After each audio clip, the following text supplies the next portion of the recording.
Friends, എല്ലാവർക്കും പുതിയൊരു ക്ലാസ്സിലേക്ക് സ്വാഗതം. നമ്മൾ കഴിഞ്ഞ ക്ലാസ്സിൽ കൂളംസ് ലോ അതേപോലെ തന്നെ കൂളംസ് ലോ ആയിട്ട് ബന്ധപ്പെട്ടിട്ടുള്ള ചോദ്യങ്ങളായിരുന്നു ചെയ്തിരുന്നത്. ഇന്ന് നമ്മൾ ഡിസ്കസ് ചെയ്യണത് പുതിയൊരു ടോപ്പിക്കാണ്, പെർമിറ്റിവിറ്റി ആൻഡ് റിലേറ്റീവ് പെർമിറ്റിവിറ്റി. ഇതാണ് നമ്മൾ ഇന്ന് ഡിസ്കസ് ചെയ്യണ ടോപ്പിക്. സോ നമ്മൾ കൂളംസ് ലോയില് രണ്ട് ചാർജസിന്റെ ഇടയിലുള്ള force of attraction or repulsion അതിന്റെ ഇക്വേഷൻ നമ്മൾ പഠിച്ചു. അതായത് F is equal to K Q1 Q2 divided by R square. ഇതാണ് നമ്മുടെ equation. F is equal to K Q1 Q2 divided by R square. അവിടെ ഞാൻ പറഞ്ഞു കെ എന്ന് പറയുന്നത് ഇലക്ട്രിക് കോൺസ്റ്റന്റ് ആണ്, അതേപോലെ തന്നെ Q1 Q2 എന്ന് പറയുന്നത് ചാർജസ് ആണ്, ആർ എന്ന് പറയുന്ന ആ രണ്ട് ചാർജസിന്റെ ഇടയിലുള്ള ഡിസ്റ്റൻസ് ആണ് എന്ത്, ആറ്. സോ ഈ ഇക്വേഷനിൽ നമ്മൾ കെ അതായത് ഇലക്ട്രിക് കോൺസ്റ്റന്റ് അത് മീഡിയത്തിനെ ഡിപ്പെൻഡ് ചെയ്യും. കെ എന്ന് പറയുന്നത് എന്താണ്, ഇലക്ട്രിക് കോൺസ്റ്റന്റ്. ആ കെ എന്ന് പറയുന്ന ആ വാല്യൂ അത് എന്തിനെ ഡിപ്പെൻഡ് ചെയ്യും, മീഡിയത്തിനെ ഡിപ്പെൻഡ് ചെയ്യും. അതായത് എയറിൽ അതിന്റെ വാല്യൂ എന്ന് പറയുന്നത് 9 × 10⁻⁹ newton metre square per coulomb square ആണ്. വാട്ടറിന് അതിനനുസരിച്ച് മാറും. അങ്ങനെ ഓരോ മീഡിയത്തിനും അനുസരിച്ച് എന്ത് ചെയ്യും, കെ മാറിക്കൊണ്ടിരിക്കും. സോ ഇന്ന് നമ്മൾ കൂടുതലായിട്ട് ഡിസ്കസ് ചെയ്യേണ്ടത് ഈ കെനെയാണ്. കെ എന്താണെന്നുള്ളതാണ് നമ്മൾ ഈ ക്ലാസ്സിൽ നോക്കുന്നത്. സോ കെന്റെ ഒരു ഇക്വേഷൻ ഉണ്ട്. കെ ഇസ് ഈക്വൽ ടു 1/4πε ആണ്. 1/4πε. ഇവിടെ എപ്സൈലൻ എന്ന് പറയുന്നതിനെ നമ്മൾ വിളിക്കുന്ന പേരാണ് പെർമിറ്റിവിറ്റി. എപ്സൈലനെയാണ് എന്ത് വിളിക്കുക, പെർമിറ്റിവിറ്റി. എന്താ പെർമിറ്റിവിറ്റി എന്ന് ചോദിച്ചു കഴിഞ്ഞാൽ അതൊരു റെസിസ്റ്റൻസ് ആണ്. പെർമിറ്റിവിറ്റി എന്ന് പറയുന്നത് ഒരു റെസിസ്റ്റൻസ് ആണ്. അതായത് ആ രണ്ട് ചാർജസിന്റെ ഇടയിലുള്ള force of attraction or repulsion അതിനെ റെഡ്യൂസ് ചെയ്യണ ഒരു റെസിസ്റ്റൻസ് ആണ് ശരിക്കും പറയുന്നത് പെർമിറ്റിവിറ്റി. പെർമിറ്റിവിറ്റി കൂടിക്കഴിഞ്ഞാൽ as permittivity increases force of attraction or repulsion decreases. Permittivity കൂടിക്കഴിഞ്ഞാൽ എന്ത് കുറയും, force of attraction or repulsion, ആ രണ്ട് ചാർജസിന്റെ ഇടയിലുള്ള force of attraction or repulsion എന്ത് ചെയ്യാണ് ചെയ്യുക, കുറയാണ് ചെയ്യുക. സോ ഈ പെർമിറ്റിവിറ്റിന്റെ ഏറ്റവും മിനിമം വാല്യൂ എന്ന് പറയുന്നത് എയറിനാണ്. എയർ ഓർ വാക്യൂമിലാണ് പെർമിറ്റിവിറ്റിന്റെ ഏറ്റവും കുറവായിട്ടുള്ള value. So in air or vacuum permittivity is minimum അല്ലേ. പെർമിറ്റിവിറ്റി എന്താണ്, മിനിമാണ്. എവിടെയാണ്, എയർ ഓർ വാക്യൂമിലാണ്. സോ ഈ എയറിൽ ഉള്ള പെർമിറ്റിവിറ്റിനെയാണ് നമ്മൾ എന്ത് വിളിക്കുക, എപ്സൈലൻ നോട്ട് എന്ന് പറയും. അതായത് permittivity of free space. Permittivity of free space. Epsilon എന്ന് പറയുന്നത് എന്താണ്, പെർമിറ്റിവിറ്റി ആണ്. അത് ഏതെങ്കിലും ഒരു മീഡിയത്തിന്റെ അല്ലെ. എപ്സൈലൻ എന്ന് പറയുന്നത് എന്താണ്, permittivity of any medium. Epsilon naught എന്ന് പറയുന്നത് എന്താണ്, പെർമിറ്റിവിറ്റി ഓഫ് ഫ്രീ സ്പേസ് അല്ലെങ്കിൽ എയർ. എയർ ഓർ വാക്യൂമില് പെർമിറ്റിവിറ്റിയുടെ വാല്യൂ എന്താണ്, മിനിമം ആണ്. ഈ എപ്സൈലൻ നോട്ടിന്റെ വാല്യൂ എന്ന് പറയുന്നത് ഉണ്ട്, അത് നമുക്ക് ലേൺ ചെയ്യണം. അതിന്റെ വാല്യൂ എന്ന് പറയുന്നത് 8.85 × 10⁻⁻12 coulomb square per newton metre square ആണ്. ഈ വാല്യൂ നമുക്ക് ഓർക്കണം. Epsilon naught is equal to 8.85 × 10⁻⁻12 coulomb square per newton metre square. എയറിലുള്ള പെർമിറ്റിവിറ്റി കുറവാവുണ്ട്, മിനിമം ഉണ്ട്, അവിടെ ഉണ്ടാവുന്ന force of attraction or repulsion, അവിടെ ആ രണ്ട് ചാർജസിന്റെ ഇടയിലുള്ള force of attraction or repulsion ആണ് എന്തുണ്ടാവുക, മാക്സിമം ഉണ്ടാവുക. സോ എയറിലുള്ള force of attraction or repulsion അതിനെ നമ്മൾ സിംബലൈസ് ചെയ്യുക എഫ് നോട്ട് വെച്ചിട്ടാണ്. So the force of attraction or repulsion of charges in free space is represented by F naught. Capital F naught വെച്ചിട്ടാണ് നമ്മൾ എന്ത് ചെയ്യുക, ഫ്രീ സ്പേസിലുള്ള force of attraction or repulsion, ചാർജസിന്റെ ഇടയിലുള്ള ഫോഴ്സ് ഓഫ് അട്രാക്ഷൻ ഓർ റിപ്പൾഷനെ നമ്മൾ എന്ത് ചെയ്യുക, റെപ്രസെന്റ് ചെയ്യുക. ആക്ടിവിറ്റി എന്താണെന്ന് എല്ലാവർക്കും മനസ്സിലായെന്ന് വിചാരിക്കുന്നു. അതായത് നമ്മുടെ കൂളംസ് ലോന്റെ ഇക്വേഷൻ ആണിത്. F is equal to K Q1 Q2 divided by R square. ഇവിടെ കെ എന്ന് പറയുന്നതാണ് ഇലക്ട്രിക് കോൺസ്റ്റന്റ്. ഇലക്ട്രിക് കോൺസ്റ്റന്റിന്റെ ഇക്വേഷൻ 1/4πε ആണ്. എപ്സൈലനെ വിളിക്കുന്ന പേരാണ് permittivity of any medium. Permittivity എന്ന് പറയുന്നത് എന്താണ്? ഒരു റെസിസ്റ്റൻസ് ആണ്. അതായത് രണ്ട് ചാർജസിന്റെ ഇടയിലുള്ള force of attraction or repulsion അതിനെ റെഡ്യൂസ് ചെയ്യണ ഒരു ടേം ആണ് എന്ത്? പെർമിറ്റിവിറ്റി എന്ന് പറയുന്നത്. എത്രത്തോളം പെർമിറ്റിവിറ്റി കൂടണോ അത്രത്തോളം force of attraction or repulsion, F എന്ന് പറയുന്നത് എന്താണ്? രണ്ട് ചാർജസിന്റെ ഇടയിലുള്ള force of attraction or repulsion അതെന്ത് ചെയ്യും? കുറയും. എയർ ഓർ വാക്യൂമിലാണ് പെർമിറ്റിവിറ്റി അല്ലെങ്കിൽ എപ്സൈലൻ, അല്ലെ? പെർമിറ്റിവിറ്റി അല്ലെങ്കിൽ എപ്സൈലൻ ഏറ്റവും മിനിമം ആയിട്ടുള്ളത്. അതിനെ നമ്മൾ പെർമിറ്റിവിറ്റി ഓഫ് ഫ്രീ സ്പേസ് എന്ന് വിളിക്കും. അതിനെ നമ്മൾ റെപ്രസെന്റ് എപ്സൈലനോട്ട് വെച്ചിട്ടാണ്. അതിന്റെ വാല്യൂ എന്ന് പറയുന്നത് 8.85 × 10⁻12 coulomb square per newton metre square ആണ് വരിക. അതായത് കെന്റെ യൂണിറ്റിന്റെ നേരെ റെസിപ്രോക്കലാണ് വരിക. കെന്റെ യൂണിറ്റ് എന്താണ്? Newton metre square per coulomb square ആണ്. ഇതിന്റെ unit coulomb square per newton metre square ആണ് വരിക. കാരണം ഇതിന്റെ കെന്റെ ഇക്വേഷന്റെ അടിയിലാണല്ലോ വരുന്നത് എപ്സൈലൻ, അത് കാരണമാണ്. പിന്നെ നമ്മൾ പറഞ്ഞത് എന്താണ്? എയർ ഓർ വാക്യൂമിലാണ് force of attraction or repulsion ഏറ്റവും കൂടുതലായിട്ട് ഉണ്ടാവുക, മാക്സിമം ഉണ്ടാവുക. കാരണം എപ്സൈലൻ എന്താണ്? ഏറ്റവും കുറവ് എവിടെയാണ്? എയർ ഓർ വാക്യൂമിലാണ്. ഇത്രയും കാര്യങ്ങൾ പറഞ്ഞത് എല്ലാവർക്കും മനസ്സിലായെന്ന് വിചാരിക്കണം. നമ്മൾ അടുത്തതായിട്ട് ഡിസ്കസ് ചെയ്യാൻ വേണ്ടി പോണത് റിലേറ്റീവ് പെർമിറ്റിവിറ്റി ആണ്. റിലേറ്റീവ് പെർമിറ്റിവിറ്റി എന്താണെന്നാണ് നമ്മൾ അടുത്ത് നോക്കാൻ വേണ്ടി പോണത്.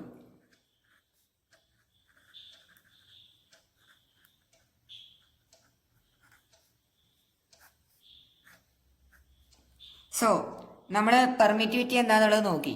പെർമിറ്റിവിറ്റിയിൽ നമ്മൾ ഓരോ മീഡിയത്തിനനുസരിച്ചിട്ട് ഈ പെർമിറ്റിവിറ്റി എന്ത് ചെയ്യും? ചേഞ്ച് ചെയ്തുകൊണ്ടിരിക്കും. ഓരോ മീഡിയത്തിനും ഓരോ പെർമിറ്റിവിറ്റിയാണ് ഉണ്ടാവുക. സോ നമുക്ക് എല്ലാ പെർമിറ്റിവിറ്റി ഇങ്ങനെ ഓർത്ത് വെക്കാനും ഭയങ്കര ബുദ്ധിമുട്ടാണ്. സോ അത് കാരണം നമ്മൾ കൊണ്ടുവന്ന പുതിയൊരു ടേമാണ് റിലേറ്റീവ് പെർമിറ്റിവിറ്റി. അതായത് വാക്യൂം ഓർ ഫ്രീ സ്പേസിനെ വെച്ച് നോക്കുമ്പോൾ മറ്റേ വേറൊരു മീഡിയത്തിന്റെ പെർമിറ്റിവിറ്റി എത്രത്തോളം ഉണ്ട്, അല്ലെ, അതിന്റെ ഒരു റിലേറ്റീവ് ആയിട്ടുള്ള പെർമിറ്റിവിറ്റി, അതിനെയാണ് നമ്മൾ എന്ത് വിളിക്കുക? Relative permittivity. ഒരു മീഡിയത്തിന്റെ പെർമിറ്റിവിറ്റി എയർ ഓർ വാക്യൂമോ ആയിട്ട് വെച്ച് നോക്കുമ്പോൾ, കമ്പയർ ചെയ്യുമ്പോൾ അതിനെ വെച്ച് നോക്കുമ്പോൾ എത്ര ഉണ്ട്, അതിനെയാണ് എന്ത് വിളിക്കുക? Relative permittivity. റിലേറ്റീവ് പെർമിറ്റിവിറ്റിനെ നമ്മൾ റെപ്രസെന്റ് ചെയ്യുക എപ്സൈലൻ ആർ വെച്ചിട്ടാണ്. റിലേറ്റീവ് പെർമിറ്റിവിറ്റിനെ നമ്മൾ റെപ്രസെന്റ് ചെയ്യുക എപ്സൈലൻ ആർ വെച്ചിട്ടാണ്. എപ്സൈലൻ ആറിന്റെ ഇക്വേഷൻ എന്ന് പറയുന്നത് എപ്സൈലൻ ബൈ എപ്സൈലൻ നോട്ട് ആണ്. അതായത് മീഡിയം, അല്ലെ, ഒരു മീഡിയം, അത് എയർ അല്ലാതെ ഒരു medium, epsilon by epsilon naught. Epsilon എന്ന് പറയുന്നത് permittivity of any other medium, epsilon naught എന്ന് പറയുന്നത് എന്താണ്? പെർമിറ്റിവിറ്റി ഓഫ് ഫ്രീ സ്പേസ് അല്ലെങ്കിൽ വാക്യൂം. സോ നമ്മൾ വാട്ടറിന്റെ കേസ് എടുത്തു കഴിഞ്ഞാൽ, ഫോർ എക്സാമ്പിൾ വാട്ടറിന്റെ എപ്സൈലൻ ആർ എന്ന് പറയുന്നത് 81 ആണ്. വാട്ടറിന്റെ എപ്സൈലൻ ആർ എന്ന് പറയുന്നത് 81 ആണ്. ഈ റിലേറ്റീവ് പെർമിറ്റിവിറ്റിനെ നമ്മൾ വിളിക്കുന്ന വേറൊരു പേരാണ് ഡൈഇലക്ട്രിക് കോൺസ്റ്റന്റ് എന്ന് വിളിക്കും കേട്ടോ. ഡൈഇലക്ട്രിക് കോൺസ്റ്റന്റ് എന്ന് നമ്മൾ എപ്സൈലൻ ആറിനെ വിളിക്കും, ഡൈഇലക്ട്രിക് കോൺസ്റ്റന്റ്. സോ വാട്ടറിന്റെ ഡൈഇലക്ട്രിക് കോൺസ്റ്റന്റ് അല്ലെങ്കിൽ റിലേറ്റീവ് പെർമിറ്റിവിറ്റി എന്ന് പറയുന്നത് 81 ആണ്. എന്താണ് ഇത് കൊണ്ട് ഉദ്ദേശിക്കുന്നത്? വാട്ടറിന്റെ റിലേറ്റീവ് പെർമിറ്റിവിറ്റി 81 കൊണ്ട് എന്താണ് ഉദ്ദേശിക്കുന്നത്?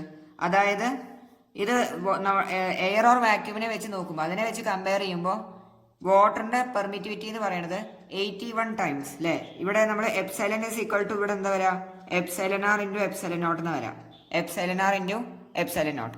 സോ അതിന് നമുക്ക് വാട്ടറിന്റെ പെർമിറ്റിവിറ്റി, അല്ലെ, ഈ നമ്മൾ എപ്സൈലൻ ഡബ്ല്യു എന്ന് എഴുതി, അതായത് വാട്ടറിന്റെ പെർമിറ്റിവിറ്റി ഇസ് ഈക്വൽ ടു എന്താ വരാ? Relative permittivity of water. അത് എത്രയാണ്? 81 ഇൻറ്റു എപ്സൈലൻ നോട്ട് എന്നാണ് വരാം. അതായത് permittivity of water is 81 times that of permittivity of free space. Permittivity of free സ്പേസിന്റെ 81 ടൈംസ് ആണ് എന്ത്? Permittivity of water. അതിന് വേണ്ടിയിട്ടാണ് നമ്മൾ ഈ റിലേറ്റീവ് പെർമിറ്റിവിറ്റി എന്ന് പറഞ്ഞിട്ടുള്ള കോൺസെപ്റ്റ് എന്ത് ചെയ്തത്? കൊണ്ടുവന്നത്. സോ നമുക്ക് ഇവിടെ എന്തായാലും ഓർത്ത് വെച്ചാൽ മതി, ഈ 81, അല്ലെ, ആ ഒരു എന്താ പറയുക വാല്യൂ മാത്രം നമുക്ക് ഓർമ്മ വെച്ചാൽ മതി. നമുക്ക് എന്ത് ഇതാക്കേണ്ട ആവശ്യമില്ല. ഓരോ മീഡിയത്തിന്റെയും പെർമിറ്റിവിറ്റി നമുക്ക് ഇങ്ങനെ ബൈഹാർട്ട് ചെയ്ത് വെക്കേണ്ട ആവശ്യമില്ല. വാട്ടറിന്റെ റിലേറ്റീവ് പെർമിറ്റിവിറ്റി 81, അതൊന്നും നമുക്ക് എന്ത് ചെയ്യാൻ പറ്റും? വാട്ടറിന്റെ പെർമിറ്റിവിറ്റി നമുക്ക് എന്ത് ചെയ്യാൻ പറ്റും? കാൽക്കുലേറ്റ് ചെയ്യാൻ വേണ്ടിയിട്ട് സാധിക്കും. റിലേറ്റീവ് പെർമിറ്റിവിറ്റിന്ന് നമുക്ക് എന്ത് കാണാം? പെർമിറ്റിവിറ്റി നമുക്ക് കാണാനുള്ളതേ ഉള്ളൂ. എല്ലാവർക്കും ഈ കോൺസെപ്റ്റ് മനസ്സിലായെന്ന് വിചാരിക്കുന്നു. പിന്നെ വേറൊരു ഇമ്പോർട്ടൻ്റ് ആയിട്ടുള്ള കാര്യം എന്താ വെച്ചാൽ, ഈ എപ്സൈലൻ ആർ എന്തിന് ഈക്വൽ ആണ്? എപ്സൈലൻ ബൈ എപ്സൈലൻ നോട്ടിന് ഈക്വൽ ആണ്. Also this is equal to F by F naught. അതായത് റിലേറ്റീവ് പെർമിറ്റിവിറ്റി എന്ന് പറയുന്നത് ആ മീഡിയത്തിന്റെ പെർമിറ്റിവിറ്റി ഹോൾ ഡിവൈഡഡ് ബൈ നമ്മുടെ പെർമിറ്റിവിറ്റി ഓഫ് ഫ്രീ സ്പേസ്, അല്ലെ, അങ്ങനെ പറയാം. അല്ലെങ്കിൽ നമ്മൾ ഏത് മീഡിയത്തിലാണോ ആ രണ്ട് ചാർജസിനെ പ്ലേസ് ചെയ്തിട്ടുള്ളത് അവരുടെ ഇടയിലുള്ള ഫോഴ്സ് ഓഫ് അട്രാക്ഷൻ, ആ മീഡിയത്തിലുള്ള force of attraction attraction or repulsion whole divided by മീഡിയത്തിൽ എന്താ നമ്മുടെ ഈ എയർ ഓർ വാക്യൂമിലുള്ള force of attraction or repulsion അല്ലെ, അതിന് ഈക്വൽ ആയിരിക്കും. സോ എപ്സൈലൻ, ഈ ഒരു ഇക്വേഷൻ കൂടി ഓർമ്മ വേണം. Epsilon r is equal to epsilon by epsilon naught which is equal to, sorry ഇവിടെ എഫ് നോട്ട് വരാം കേട്ടോ, എഫ് നോട്ട് ബൈ എഫ് ആ വരാം, very sorry, F naught by F ആണ് വരാം. ഒന്നുകൂടി ഞാൻ ഇവിടെ എഴുതാം. Epsilon r is equal to epsilon by epsilon naught which is equal to F naught by F, F naught by F.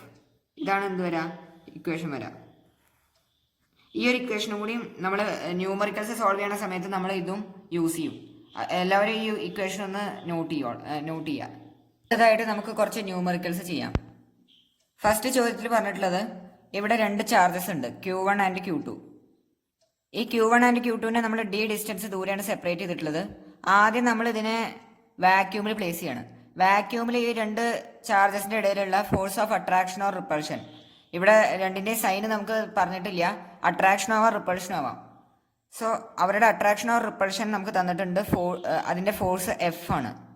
അതേപോലെ തന്നെ രണ്ട് ചാർജസിനെ അവരുടെ ഡിസ്റ്റൻസിൽ ഒരു ചേഞ്ചും വരുത്താതെ നമ്മൾ വേറൊരു മീഡിയത്തിൽ പ്ലേസ് ചെയ്തു. അതൊരു ലിക്വിഡിലാണ് പ്ലേസ് ചെയ്തത്. ആ ലിക്വിഡിൽ പ്ലേസ് ചെയ്തപ്പോൾ അവരുടെ ഇടയിലുള്ള force of attraction or repulsion എത്രയായി മാറി, F/4 ആയിട്ട് മാറി. അങ്ങനെയാണെങ്കിൽ ലിക്വിഡിന്റെ റിലേറ്റീവ് പെർമിറ്റിവിറ്റി എത്രയെന്നാണ് ചോദ്യം. സോ നമ്മൾ രണ്ട് ഇക്വേഷനാണ് പഠിച്ചത് അല്ലേ, അതായത് epsilon r is equal to epsilon by epsilon നോട്ടും, അതേപോലെ തന്നെ അതെന്തിന് ഈക്വലാണ്, എഫ് നോട്ട് ബൈ എഫ് അല്ലേ, എഫ് നോട്ട് ബൈ എഫ്. ഇതാണ് നമ്മുടെ ഇക്വേഷൻ. റിലേറ്റീവ് പെർമിറ്റിവിറ്റി എന്തിന് ഈക്വലാണ്, permittivity of any other medium whole divided by permittivity of free space, അല്ലെങ്കിൽ നമുക്ക് പറയാം force of attraction or repulsion in air or vacuum whole divided by force of attraction or repulsion in that medium. അതാണ് എന്ത് equation. So ഇവിടെ നമ്മളത് നോക്കിക്കഴിഞ്ഞാൽ എപ്സൈലൻ R of liquid ആണ് നമുക്ക് എന്ത് ചെയ്യേണ്ടത്, കാണേണ്ടത്.